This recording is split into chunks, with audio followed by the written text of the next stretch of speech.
INFJ ダッシュの本当の沼ポイントは、ここからが本番。静かな強さと、完璧じゃないからこそ愛される複雑さ。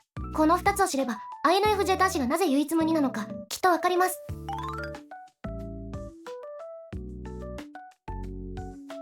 お疲れ様です。会社員ひなたの16タイプ分析へようこそ。前編では、共感力、深い思考と創造性、一途な誠実さ、という3つの INFJ ダッシュの魅力についてお話ししました。今日はそこからさらに、自己成長への本気度、ちょっとめんどくさいけど、憎めない複雑さについて深く掘り下げていきます。理想家だけじゃない、人間らしいリアルな INFJ ダッシュの姿、一緒に覗いていきましょう。SNS でこんな意見をたくさん見かけました。優しいけど、時々何を考えているかわからない。突然連絡が途絶えるのはなぜ？誠実なのに急に冷たくなることがある。正直、これ全部悪あるです。実はこの見返しやすそうで分かりにくいというギャップこそが INFJ 男子の本当の魅力。彼らは矛盾や葛藤を抱えながら生きていて、その人間らしさが他にはない深みになっています。今日の後編では、そんな INFJ 男子の静かな強さと愛される複雑さをできるだけリアルにお伝えします。ひなたさん、SNS でも INFJ 男子の分かりづらさが話題になってるのだ。でも、実際に身近にいる INFJ 男子はどんな感じなのだ？そうですね、ずんだも。今日は私が出会ってきた話やよく聞くエピソードも交えてお話ししていきます。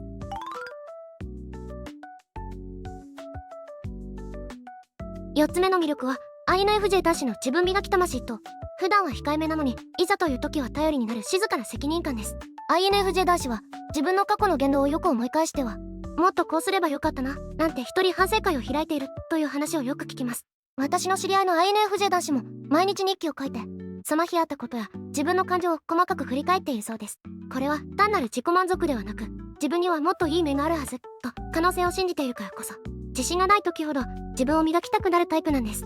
また、彼らはすぐに自分の気持ちを話さず、心の中でじっくり考えてから実はねと打ち明けてくれることが多いです。この慎重な自己開示も INFJ 男子の特徴だと思います。それってすごく真面目な人なのだ。でも、そんなに自分を分析して疲れないのだ。実はこの内省的な性格こそ INFJ 男子の一番の強みなんです。普段は落ち着いていて優しいお兄さんという印象ですが、いざという時には驚くほど頼もしい面を見せてくれます。例えば、友達やパートナーが困っている時、感情的になるよりもどうすれば解決できるかを冷静に考えて具体的な行動に移します。ある女性の話ですが、彼女は職場で辛い思いをしていた時、INFJ 男子の彼が君を守るためにできることを全部考えてみようと真剣に寄り添ってくれたそうです。その姿に、いつもは静かなのにこんなに頼りになるんだと驚いたと聞きました。また INFJ 男子は自分に任された役割には最後まで責任を持つという信念が強いです。派手なリーダータイプではありませんが、いざという時にしっかり支えになってくれる。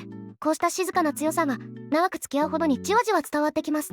INFJ 男子は自分なんてまだまだと謙遜しつつ、内心では自分にしかできない役割があると静かな自信を持っています。目立つことは苦手ですが、自分なりのやり方で結果を出したいタイプです。例えば、私がよく聞くのは、普段はあまり自分からグイグイいかないのに、目標や守りたい人ができると急に本気を出すというエピソード。実際、プロジェクトのピンチや大切な友人が困っている時に、誰よりも冷静で頼りになる INFJ 男子の話をたくさん耳にします。普段は静かなのに、いざという時に頼りになるってことなのだ。その通りです。そんなもん。この控えめだけど芯が強いというギャップが INFJ 男子の大きな魅力なんですよ。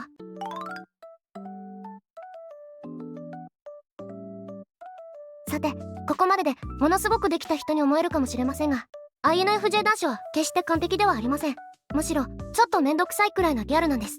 例えば、急に連絡が途絶えると心配になるけど、後から自分の気持ちを整理したかったって説明してくれた。普段は優しいのに親しくなると急にそっけなくなるという話は本当に多いです。このまかりづらさは、彼らが自分の世界を大事にしていたり、相手の思いやりから距離を取ったりする性格が影響しています。好きな人ほど素直になれなかったり、気持ちを隠してしまうのも相手を大切にしたいという気持ちの裏返し。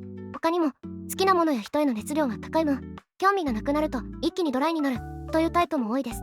仲が深まるほど言葉がストレートになったり、時にちょっと辛辣になることも。それってちょっと困っちゃうのだ。でも、悪気があるわけじゃないのだ。そうなんです。ずんだもん。INFJ 男子の複雑さは全て自分や相手を大切に思うがゆえのもの。感情や構えを整理するために一人の時間が必要だったり、嫌いになったわけじゃないと後から説明してくれるのも誠実さの一部なんです。本命にほど素直になれなかったり、確証がないと動けなかったり、矛盾や葛藤を自分の中で抱えてしまう。だけどそんな完璧じゃなさこそが人間らしい魅力につながっています。私が何度も耳にしたのは、最初は何を考えているかわからなかったけど、心を開いてくれるとすごく正直で信頼できるという声。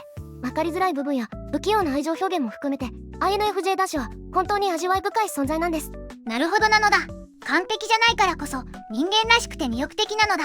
その通りです。ズンナもこの複雑さも含めて愛せるかどうかは INFJ 男子との関係の醍醐味だと思います。彼らと深い関係を築くには確かに時間と理解が必要です。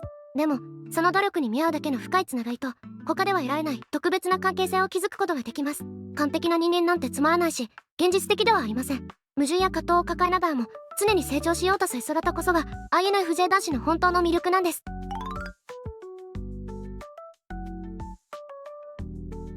ここまでで紹介した INFJ 男子の5つの魅力をまとめてみます。卓越した共感力と洞察力はあなたの心を深く理解してくれる。深い思考と創造性、常に成長を求める向上心と独創性、一途な誠実さと精神的つながり、表面的でない深い関係性、内省的成長と静かな責任感、いざという時に頼りになる強さ、完璧じゃない複雑さ、不器用さも含めた人間らしい魅力。こうした多面性が重なり合うことで INFJ 男子は他のどのタイプにもない深い沼の魅力を放っています。この5つを聞くと INFJ 男子が特別なのがますます分かったのだ。本当にその通りですね。ズンダも彼らの複雑さも含めて愛せるかどうかが INFJ 男子との関係の醍醐味だと思います。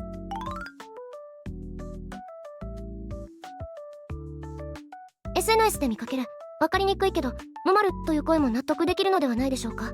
もし実際に INFJ 男子と関わったエピソードがあればぜひコメント欄で教えてください。